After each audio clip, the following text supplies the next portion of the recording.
It's the ledger you found in the trash, a cabbage of papers hanging from the board, with the permeables drawer inside.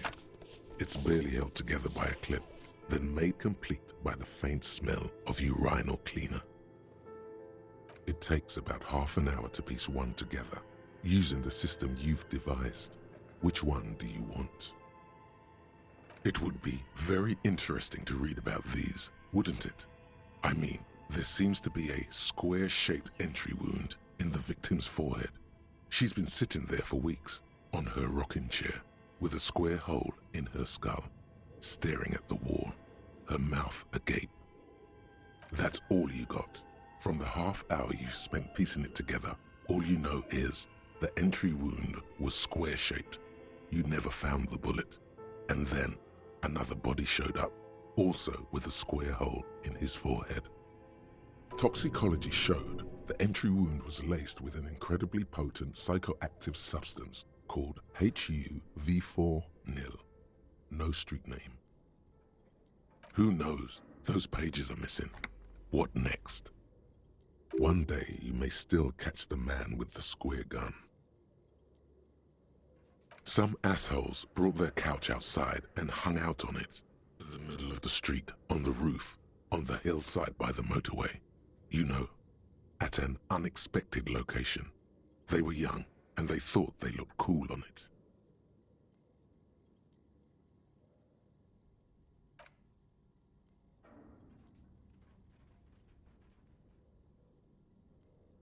They were leaving it out in all these unexpected and whimsical locations. They took it, too, where they also took photos of themselves on it, and smoked cigarettes, because they felt it's intellectual. Cigarette butts, coffee cups, stupid couch. You had to clean it all up, and you did. So congratulations to you. Case solved.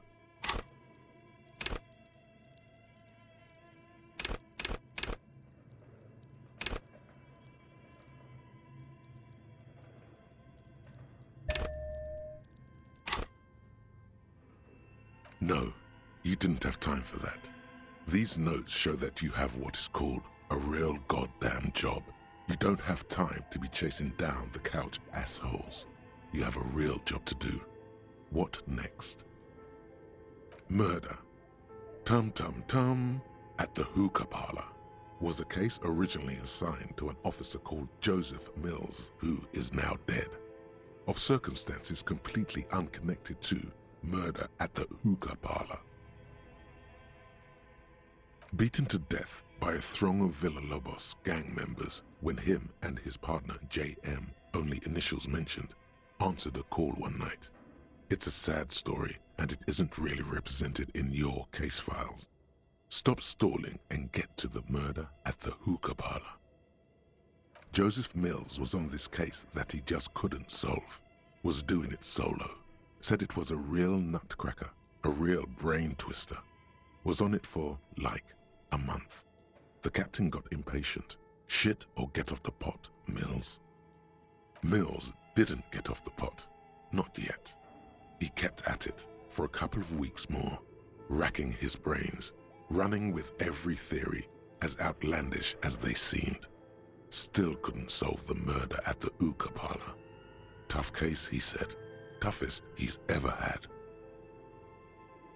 No, he was awful. Awful sense of humor, too. The worst jokes you've ever heard. Really rapey. Still, he'd been on it for months now. Said it was the final case. Said it was uncrackable. That murderer vanished into thin air. That goddamn hookah parlor was all he talked about. Okay. So the case is handed to you because Mills isn't getting anywhere, and you look into it. Here's the setup. A young man is found dead in a hookah parlor. You know, those places where you go and smoke bubblegum-flavored vapor all day. No, it's soot and water vapor. It doesn't do anything. Yeah, so anyway, young man in his 20s found with his skull busted open, right on the floor of the hookah parlor. In the middle of the day. No one else is in there. Only client that day. In perfect health, too. Some kind of movie producer. No one enters, no one exits. He's just sucking on his watermelon hookah all morning, all noon, like he usually does. He's a regular. No calls, nothing, just sucking on the hookah until 15:45. Then bam, he's dead on the floor with his skull busted open, blood everywhere. What happened? How can it be? Mills has no idea. Invisible assassin, movie deal gone sour. Girl at the counter did it. Nothing fits. Eerie. Man just dropped dead. So you go to the parlor. You see cushions around the table. Table's low, heavy, really sharp edge. See? You can't even read the thing without solving it. Yeah, it was that. Turns out hookah does do something.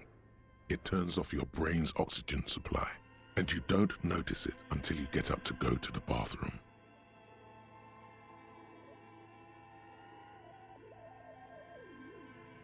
Yeah, he liked his hookah. Stephen was his name. Smoking hookah. Didn't you hear? I don't know. Trying to come up with a movie script, maybe. Anyway, that was Murder at the Hookah Parlor. Joseph Mills wasn't a good detective, and about 30 minutes has passed piecing it together. Next. Not much has changed in the meanwhile. A bunch of sodden papers still sags from the clipboard. An aluminium block runs the width of the board, biting down on the paperwork. Its crocodile teeth are the only thing keeping the papers together. On it, the perforated watermarks counting the achievements of the person you used to be. A bunch of sodden papers sag from the clipboard in your hand. It's a sorry sight. Without resistance or sound, the two panels move against each other. The compartment is now open. Inside, you see 2 ticket stubs and a handmade postcard. You stare at the card, willing your hand to move. It refuses. It's too much, not a game. It's slightly, ever so slightly, difficult to breathe once you've done so. The drawer is locked. Blue ink drips from the white pages in your hand. Your hand shakes. You're flushed with adrenaline.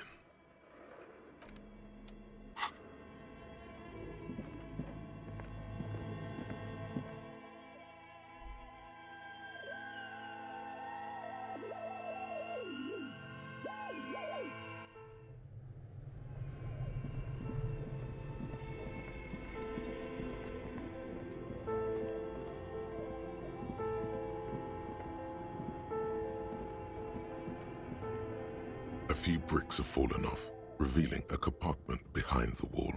It's too dark to see in.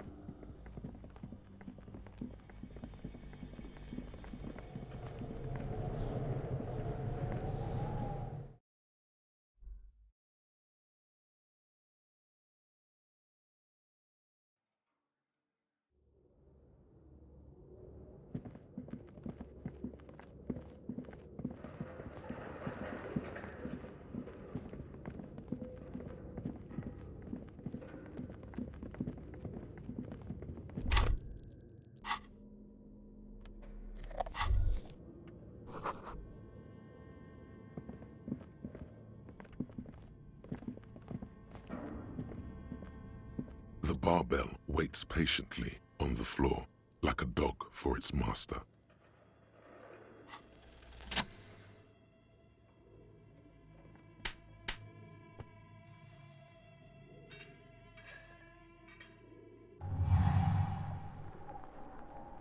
Conjuring up an inhuman amount of strength, you raise the barbell up in the air.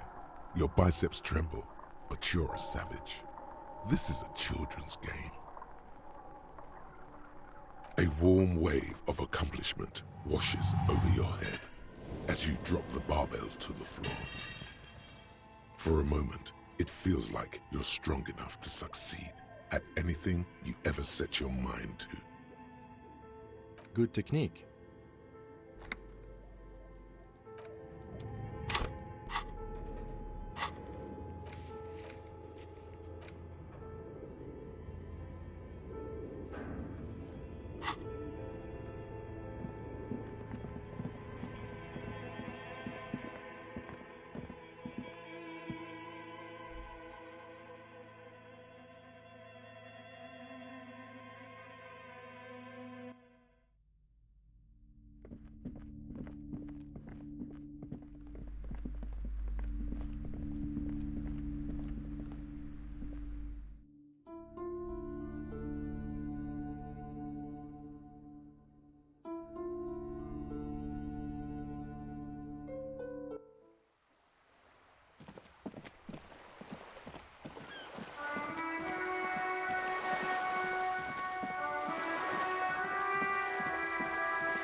Give me a moment.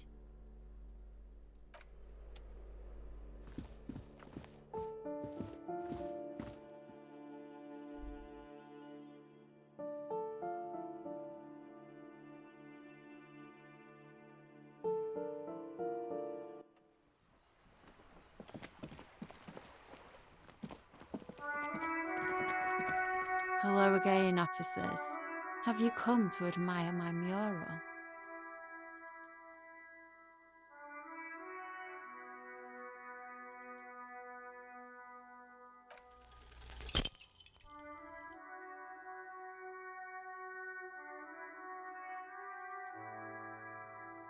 That's pretty fucked up, even for you, piggo.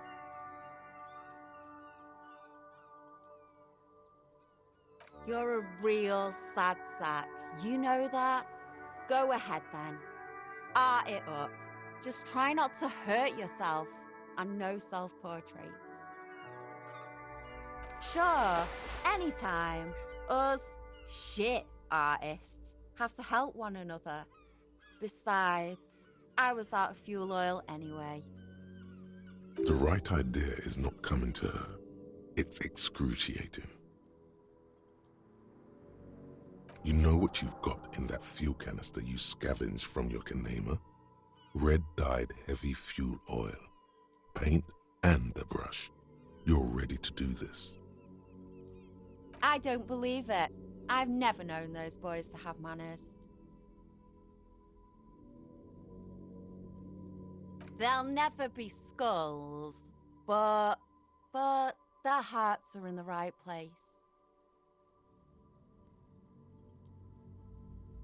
Fat chance, but you can still do your part to revitalize the neighborhood.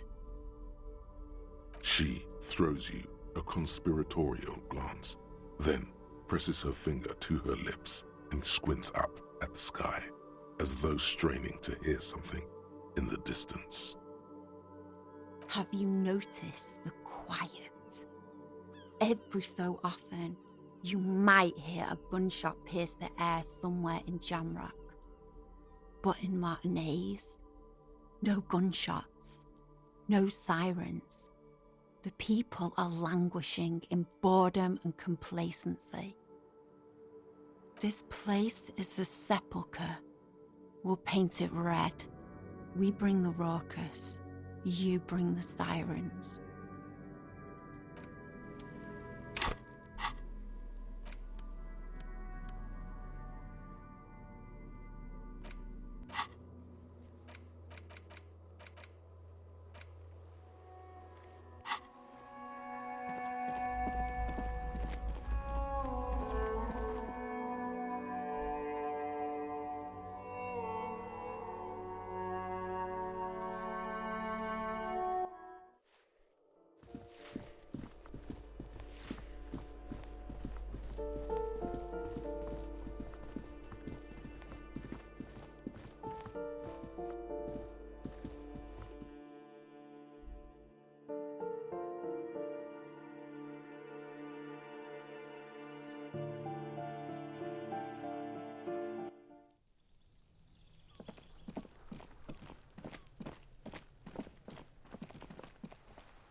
paintbrush in your hand is like a loaded revolver. What will it be, Desperado? Quite a few things come to mind.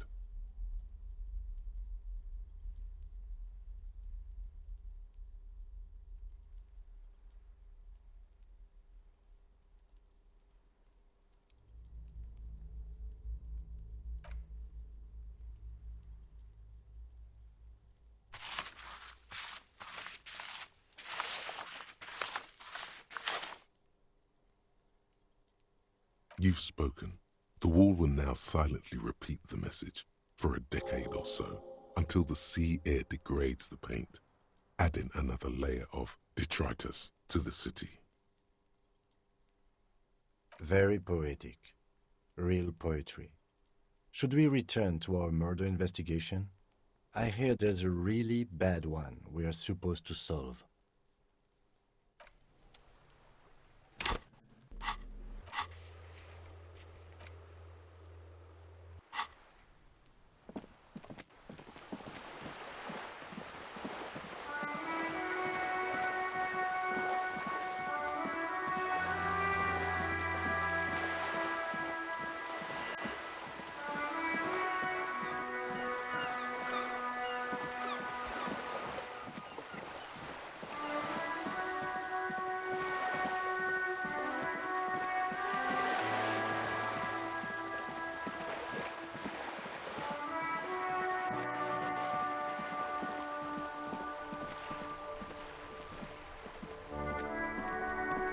Vigilance officer, what can this old carabiner do for you?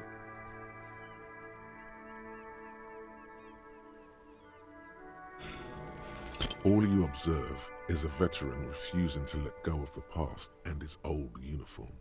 This is not uncommon. This is the uniform of the Royal Carabineers in service of Frissel I, Guillaume le Lion, and the valiant King Philip V before him. Don't you mean Frissel the Fan? You do not speak his name, Craven, although he was a clown. But he was our clown, ours to ridicule and to mourn. There's something you missed. You will get to it. Don't worry. Yes?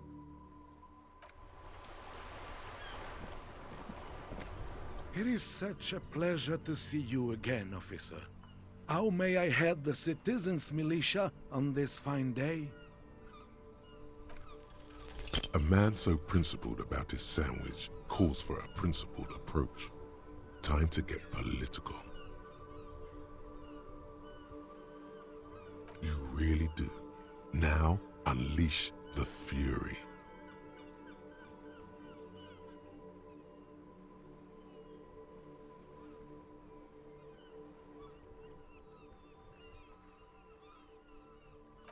What? What oppressors? I am not going to listen to this comic connery. Huh?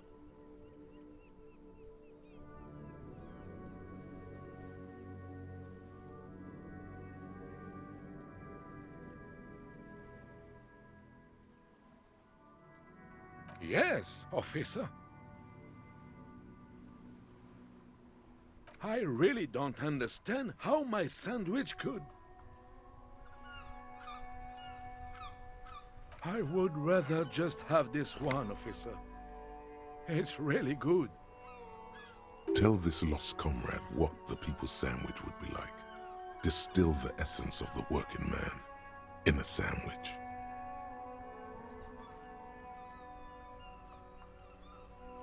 That sounds horrible. You really don't know your way around the kitchen, officer. Food and politics don't mix.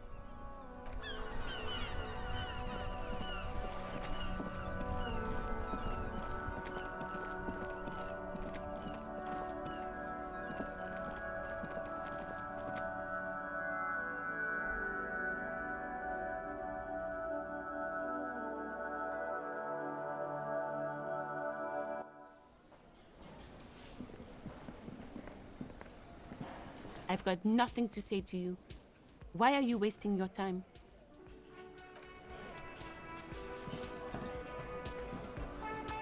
Looks like the circus left town, but the clowns are still here.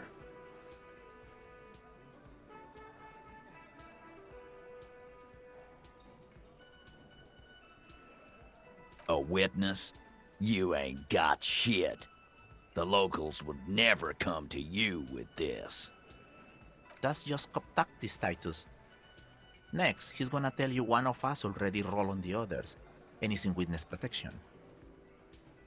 Well, let's hear it then. Who is your mystery fella? This goes without saying, but nonetheless, don't give out his name.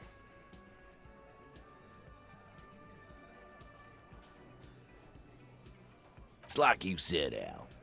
Copper's coming up with this on the spot. There is no witness. I've seen this shit a million times, Titus. Fly fishing. They are desperate. The last Copper.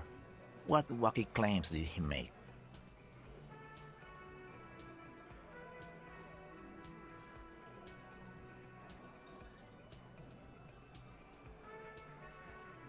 Arab guy? Boss, I think he's trying to save me and Theo. Well, yeah. What is confusing you? Eugene, Theo, and Elaine were there too. I already told you. We were all there.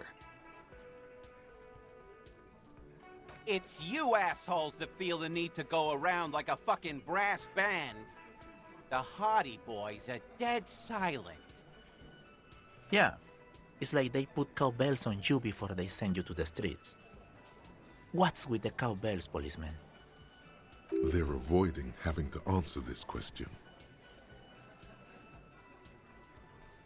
We were drinking, weren't we, guys? I hit the bottle hard. I was drunk as fuck. Right, I'm convinced, Glenn. Nothing off here. Just a regular hanging. That means absolutely nothing to me. Sounds like some made-up horse shit. It means the whole scene was long and drawn out, like it was from a film. What is this fella's problem? Sorry we didn't make it more action-packed. It wasn't the first thing on our minds, you see? Shanky. It's Shanky, right? I thought there's something wrong about the lynching story. Now I know there was. You don't know shit. I know you are lying, Shanky. You didn't break this wagon fort, but you did manage to rattle the people inside a bit. Great witness. Okay, maybe it doesn't feel like this did anything to them, but they have to be fretting a little. Everyone is afraid of witnesses. Witness is a scary word. So much bluster to hide the fact that they're uncomfortable with you having this info.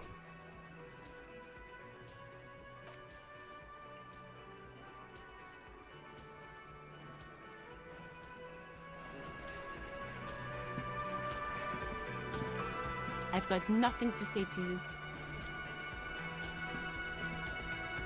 Hi again, Gendarme.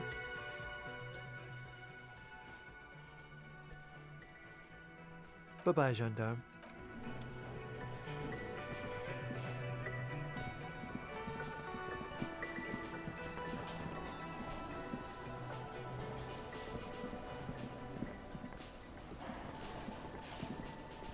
Yes? What is it?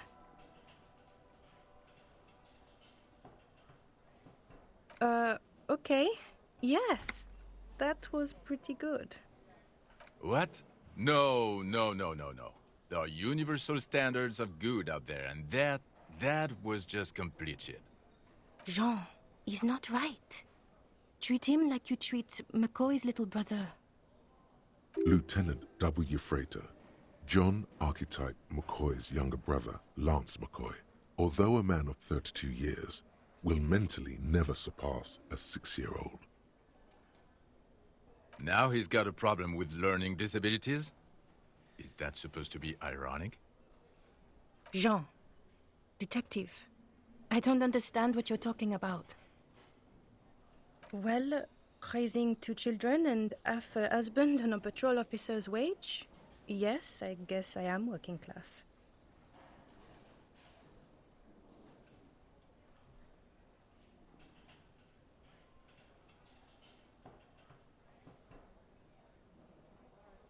She merely nods in response. Again? I can't believe this shit.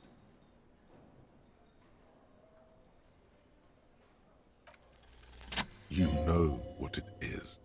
It's like the two of you know each other. Just ask him. Oh, I definitely know you from somewhere. Another life. Yes, from another life. A different life. Maybe the life of a police officer belonging to the ranks of the... To what station do you think you would belong in this alternate and totally fictional reality? Okay, that's plausible. That's entirely plausible. Now we're really getting somewhere. Somewhere good.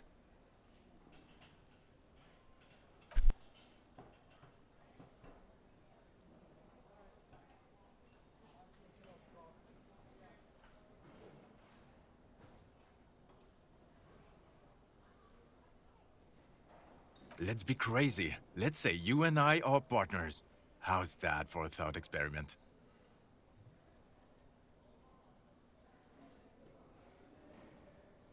I'm sure he's fucking flattered, but Kim is not part of this thought experiment. In this one, we're partners.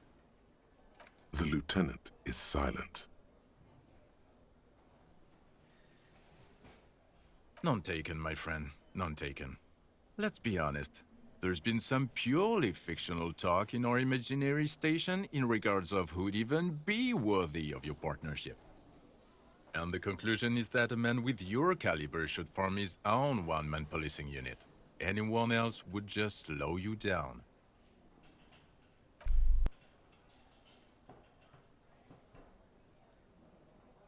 This isn't helping.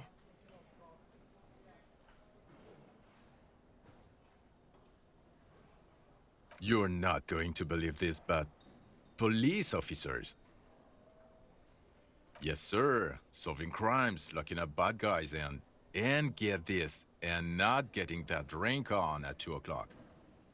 Just some regular boring motherfuckers in suits and uniforms.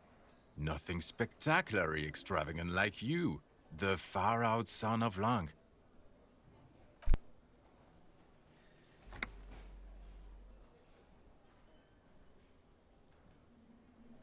Not even a little bit. It's an urban myth about an officer who is so far undercover he can't remember who he is. As I said, just an urban myth. You are not the son of Lang. Okay, yes, you get the joke. Leave it at that. Neither can I, partner. Neither can I. The man doesn't reply. He's too busy furiously squinting at you. Trying to get a good picture of your jacket, no doubt. Can he even see through those glasses?